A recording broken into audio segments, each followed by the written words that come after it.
ఎప్పుడు ఓరియో షేక్ బయట నుంచి తెచ్చుకుంటున్నారా? అయితే బయట పెట్టే 150, 200 రూపీస్‌లో ఇంట్లోనే 100 రూపీస్‌లో 4 మెంబర్స్ ఇంట్లో ఉన్న వాళ్ళందరూ తాగొచ్చు. ఎలా చేసుకోవాలో ఈ వీడియోలో చూసేయండి. 3-4 ఓరియో బిస్కెట్ ప్యాకెట్స్ తీసుకొని బిస్కెట్స్ అన్నీ ఇలా మిడిల్‌లోకి చించి వేసుకోవాలన్నమాట. ఈ ఓరియో మిల్క్ షేక్‌లోకి ఒక 10 rupees Dairy Milk chocolate add చేయండి.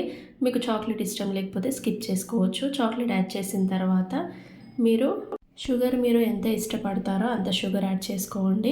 చాక్లెట్ యాడ్ చేసే వాళ్ళైతే షుగర్ తగ్గించి వేసుకోండి. షుగర్ యాడ్ చేసిన తర్వాత ఒకసారి ఇవన్నీ వేసిన తర్వాత ఒకసారి మిక్సీ పట్టుకోండి. మిక్సీ పట్టుకున్న పౌడర్ని కొంచెం పక్కకు తీసి పెట్టుకోవాలి. ఒక గ్లాస్ పాలు యాడ్ చేసుకోండి. పాలు యాడ్ చేసుకున్న తర్వాత బాగా మిక్సీ పట్టుకొని ఒక గ్లాస్లోకి సర్వ్ చేసుకోండి.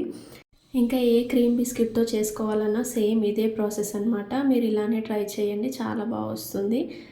అదే సమ్మర్ అయితే ఖచ్చితంగా ఐస్ క్రీమ్ వేసుకోండి. వింటర్ రైనీ సీజన్లో స్కిప్ చేయడం బెటర్.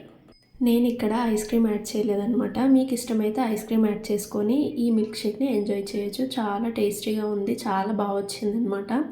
ఎప్పుడు బయటికి వెళ్ళి తాగే టైం లేనప్పుడు ఇంట్లోనే ఇలా ఎంజాయ్ చేయండి. అండ్ ఈ వీడియో ఎలా ఉందో కామెంట్ చేయండి. మీ ఫ్రెండ్స్ అండ్ రిలేటివ్స్కి షేర్ చేయండి. ఈ ఓరియో మిల్క్ షేక్ని ఇంట్లోనే ట్రై చేయండి. బయట నుంచి తెచ్చుకుంటే ఎక్కువ కాస్ట్ పెట్టే బదులు బయట పెట్టే కాస్ట్ ఇంట్లోనే పెట్టి నలుగురు తాగితే చాలా బాగుంటుంది.